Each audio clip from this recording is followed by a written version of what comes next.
Bismillahirrahmanirrahim. Assalamualaikum warahmatullahi wabarakatuh. Selamat pagi, soli dan soliha semuanya. Bagaimana kabarnya pada pagi hari ini? Semoga semua dalam keadaan sehat dan juga masih semangat ya. Begitu pula ayah, bunda, atau keluarga yang mendampingi. Amin. Hari ini kita akan mempelajari tema 7, subtema 4, pembelajaran 6. Ada pada halaman 90 ya. Yuk kita buka buku bupenanya pada halaman 90. Pendamping pembelajaran 6, pendalaman materi, muatan bahasa Indonesia. Membedakan berbagai bahan pembuat benda. Setiap benda dapat terbuat dari bahan yang berbeda-beda. Pemilihan bahan disesuaikan dengan kegunaan setiap benda. Di bawahnya ada gambar ya, kita perhatikan. Perhatikan gambar berikut. Meja, bangku, dan lemari terbuat dari kayu. Kayu dipilih karena sifatnya yang keras dan kuat. Di bawahnya ada ban, balon, dan karet gelang terbuat dari karet. Karet dipilih karena sifatnya yang lentur. Nah, jadi pada gambar kedua ini ada pemilihan bahan yang berbeda ya nak dari gambar yang pertama.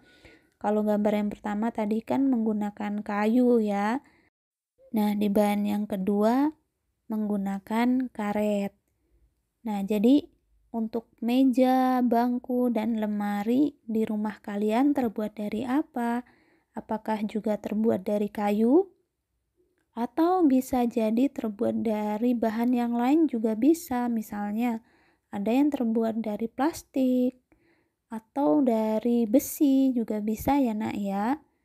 Nah, kenapa? Supaya awet ya nak ya. Jadi kayu atau plastik yang keras dan besi ya dibuat meja itu dapat awet karena benda tersebut akan keras sehingga tidak mudah untuk rusak.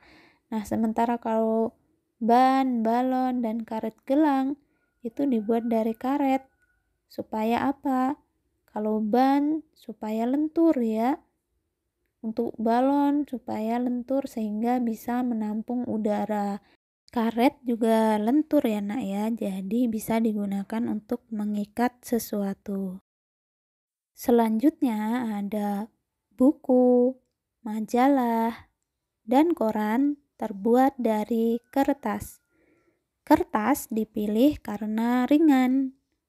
Di bawahnya kaca jendela, akuarium, dan gelas terbuat dari kaca. Kaca dipilih karena sifatnya yang kuat, tidak menyerap air, dan tembus pandang. Nah, dua gambar ini berbeda juga ya nak, bahannya dari yang tadi.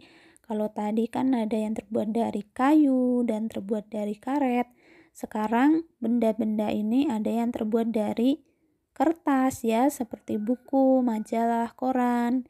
Ya, kenapa terbuat dari kertas? Supaya ringan ya, jadi bisa dibawa kemana-mana dan juga untuk dipelajari sehingga membutuhkan sesuatu yang ringan agar mudah dibawa ya nak ya. Dan untuk kertas juga agar mudah dicetak tulisan ya nak ya. Selanjutnya ada yang terbuat dari kaca ya nak ya, seperti jendela, akuarium, dan gelas. Karena benda tersebut digunakan untuk menyimpan air atau dapat digunakan untuk melihat sesuatu yang ada di luar atau di dalamnya ya nak ya, jadi bisa tembus pandang. Misalnya kalau gelasnya terbuat dari kertas, bisa jadi gelasnya cepat rusak ya nak ya, karena kertas dapat menyerap air, jadi tidak awet ya gelasnya. Mungkin kalau gelas yang dipakai sekali pakai bisa, tapi kalau yang supaya dipakai lama, menggunakan benda yang kuat dan tidak menyerap air ya nak. Di halaman selanjutnya ada ayo berlatih. Sebutkan bahan pembuat dan kegunaan dari benda-benda berikut. Nah, kalian bisa menulisnya ya di bawah gambarnya. Di atasnya kita tuliskan bahan pembuatnya. Yang pertama adalah bola terbuat dari karet ya nak ya, digunakan untuk olahraga atau bermain ya. Kemudian ada pensil terbuat dari kayu, digunakan untuk menulis. Gunting terbuat dari besi, digunakan untuk memotong kertas atau memotong sesuatu ya nak.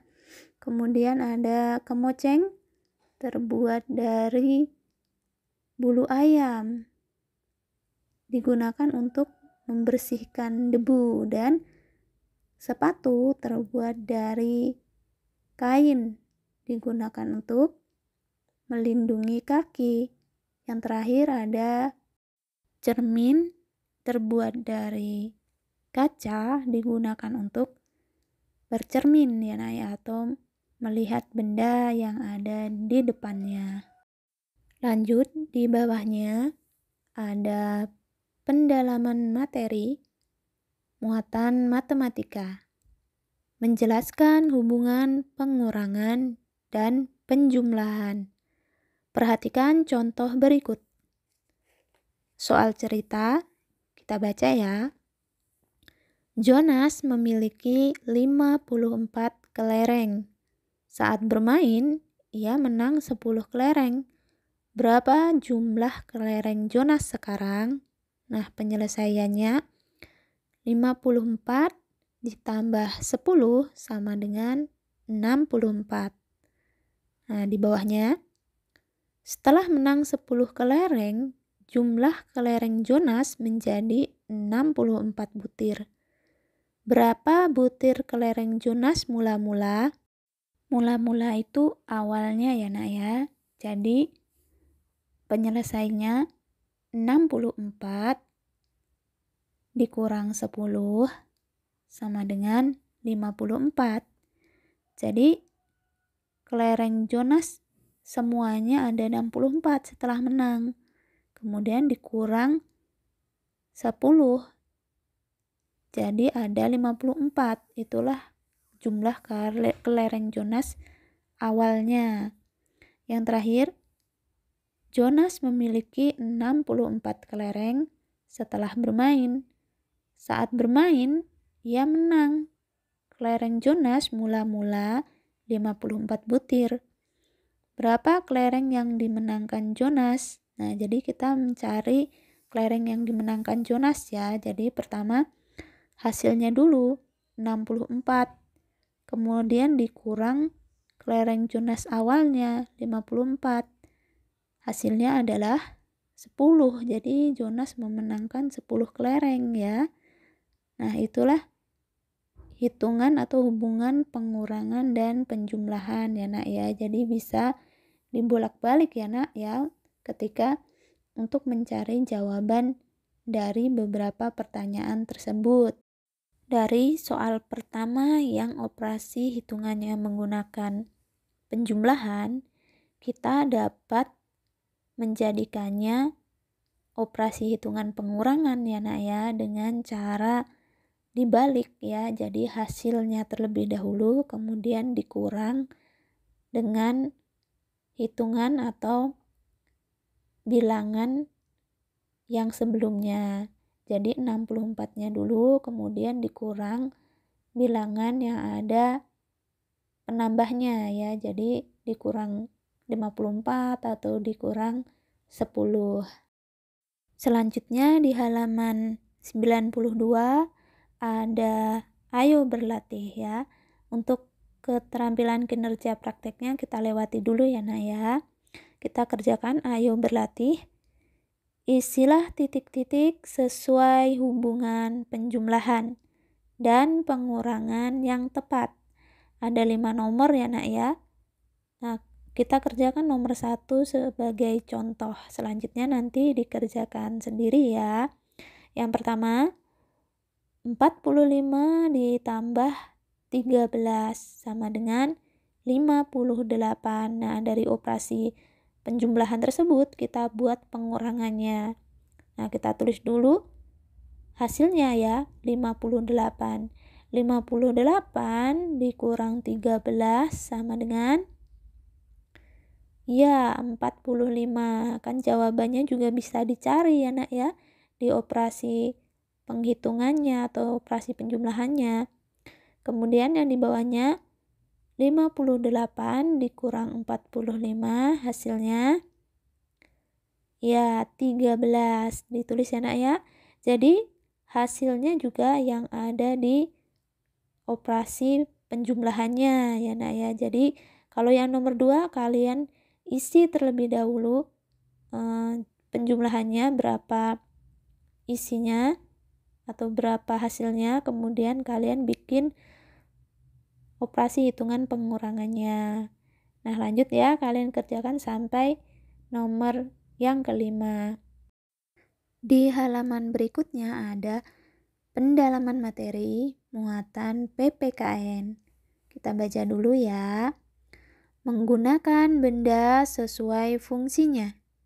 Dedi dan Jonas bermain kapal kertas di teras rumah. Setelah selesai bermain, banyak sisa kertas berserakan. Mereka segera membersihkannya. Dedi dan Jonas mengambil sapu dan pengki. Dedi menyapu menggunakan sapu ijuk. Jonas membuang sampah yang terkumpul ke tempat sampah. Teras rumah pun menjadi bersih kembali. Dedi dan Jonas menggunakan benda sesuai fungsinya. Benda yang digunakan sesuai fungsinya akan lebih awet atau tidak cepat rusak. Hal tersebut juga dapat menjaga keamanan dan keselamatan. Di bawahnya, perhatikan contoh penggunaan benda-benda berikut sesuai fungsinya. Gambar yang pertama, bermain ayunan tidak sambil berdiri. Jadi tidak boleh main ayunan sambil berdiri ya, nanti bisa jatuh dan bisa merusak ayunannya, juga berbahaya ya Nak ya. Yang kedua, menggunakan alat kebersihan yang sesuai. Jadi kalau sapu luar digunakan untuk menyapu halaman itu sapu lidi ya Nak ya, kalau yang di dalam rumah sapu ijuk. Nah, sekarang yang di gambar sebelahnya tidak mencoret-coret tembok. Jadi kalau ada tembok sudah bersih, tidak dicoret-coret ya Nak ya, kan fungsinya bukan untuk menggambar. Nah, di halaman berikutnya ada ayo berlatih. Nah, ada nomor 1 sampai nomor 5 ya Nak ya. Kalian baca dan kalian kerjakan di buku penanya saja.